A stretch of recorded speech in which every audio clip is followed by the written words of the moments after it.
ఓం శాంతి. జీవన జ్యోతి. ఎక్కువగా ఆలోచించడం శరీరానికి మరియు మనసుకు కూడా హాని చేస్తుంది. చిన్న చిన్న విషయాలకు కూడా అతిగా స్పందించడం మరియు ఆలోచించడం కూడా ఒక వ్యసనమే అవుతుంది. ఇతరులను హింసించడమే పాపం కాదు. అతిగా ఆలోచిస్తూ స్వయాన్ని స్వయం దుఃఖపరుచుకోవడం కూడా పాపమే. కనుక నిశ్చింత చక్రవర్తులై ప్రతి ఆలోచనను ఆనంద సాగరుడైన పరమాత్మునితో ముడివేస్తే జీవితంలోని అన్ని చిక్కుముడులు విడిపోతాయి, ఆలోచనలు పొదుపు అవుతాయి. ఓం శాంతి.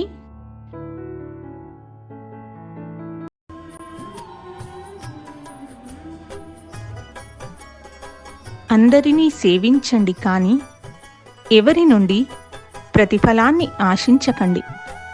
ఎందుకంటే సేవకు తగిన మూల్యాన్ని భగవంతుడే ఇవ్వగలరు, కానీ మనుషులు కాదు.